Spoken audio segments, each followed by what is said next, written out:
नमस्कार, मैं हूं रमेश भट्ट। जब आप नंदप्रयाग आते हैं तो घाट की तरफ तकरीबन 25 किलोमीटर अंदर आकर आप एक ऐसे प्रांगण तीर्थ पे पहुंचते हैं जहां दशानन यानी रावण ने 10,000 वर्षों तक तपस्या की थी और अमृत का वरदान प्राप्त किया था।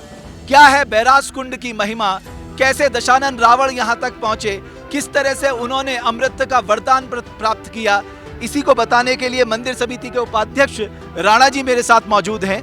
राणा जी, ये 10,000 वर्ष मतलब ये तो सतयुग की बात गई, अगर आप कहें त्रेता की।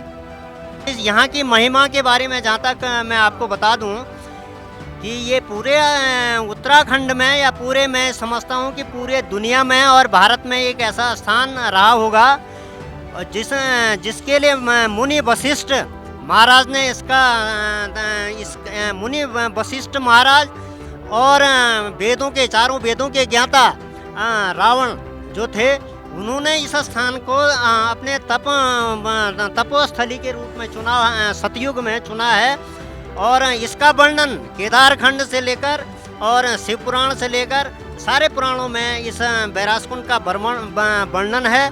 और रावण जो कि महान विद्वान थे और उसका एकमात्र पूरे उत्तराखंड और पूरे भारत में एक ऐसा स्थान है कि इस स्थान पर रावण ने ब्रह्मा जी की तपस्या 10,000 साल तक ब्रह्मा जी की तपस्या की और अमरत्व का वरदान प्राप्त किया। जब रावण ने भगवान शंकर से अमरत्व का वरदान प्राप्त किया तो रावण को एक प्रकार का अभिमान जैसे हो गया और उसने ये सारे हिमालय को उठाने की कोशिश की। और जैसे ही हिमालय को उठाने की कोशिश की तो भगवान शंकर को ये महसूस हुआ कि रावण को अभिमान हो गया। तो भगवान शंकर और पार्वती जो है उनको ये रावण के अभिमान को कैसे चूर किया जाए, कैसे वो किया है, तो उन्होंने कि रावण का हाथ जो है हिमालय के अंदर यहाँ आ गया। हिमालय के अंदर जब दब गया तो रावण एक प्रकार से क्रंदन करने लग गया, रोने लग गया। तो यहाँ पर एक करुणा गाड़ भी है जहाँ पर बताते हैं कि रावण यहाँ पर रावण को रोने से तो रावण को फिर जब रावण ने माफ़ी मांगी कि भाई मैं जन कल्याण के लिए काम करूँगा। जो आज जो बैरासकुंड के जो शिव का जो ऊपरी हिस्सा है वो बैजनाथ में पूजा जाता है और ये मेन रूप से मुख्य शिवलिंग है। और इसी की पूजा इस क्षेत्र के लगभग 10-18 गांव के लोग इसमें आस्था के प्रतीक हैं। और यहाँ पे ये भव्य मंदिर इसीलिए हम लोग राणा जी, बहुत आभार आपका। तो मैं एक नज़र अगर इन सुरम्य वादियों को, देवदार के वृक्ष यहाँ पर मौजूद हैं और जैसा कि राणा जी बता रहे थे कि ये वो पवित्र स्थान है, ये वो कुंड है जिस कुंड में कहते हैं कि 1000 तप करने के बाद जो पूर्णाहुति दी जाती है, पूर्णाहुति देते समय रावण अपना एक सिर काट के डालता था। ऐसी पूर्णाहुति उसने 9 बार दी और 10वीं बार जब देने लगा तो स्वयं ब्रह्मा ने आकर उसे अमृत का वरदान दिया।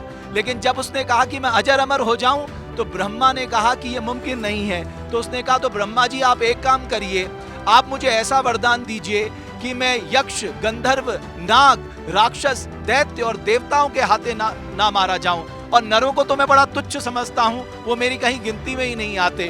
और ऐसा वरदान उन्होंने ब्रह्मा जी से प्राप्त किया था। और उसके बाद की कथा जो राणा जी ने बताई वो है कि शिव जी ने जब वो शिवलिंग यहाँ से ले जाना चाह रहा था तो शिव जी ने कहा था कि भाई अगर आप एक बिना रुके ले जा सकते तो ले जाना, लेकिन भगवान की लीला है, रावण उसे नहीं ले जा सका।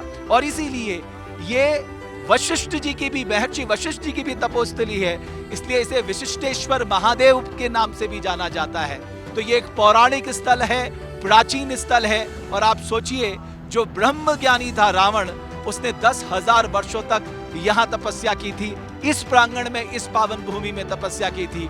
और इसी पावन भूमि को देश दुनिया तक पहुंचाने के लिए आज हम यहाँ पहुंचे हैं, ताकि देश दुनिया को ये मालूम चल सके कि चारों वेदों का ज्ञाता ब्रह्म ज्ञानी रावण 10,000 वर्षों तक इसी जगह पर तपस्या कर उसने ब्रह्मा से अमृत का वरदान प्राप्त किया था।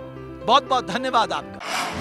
अगर आप हमारी इस खबर को फेसबुक पे देख रहे हैं तो पेज को फॉलो करें और अगर यूट्यूब पे देख रहे हैं तो चैनल को सब्सक्राइब जरूर करें।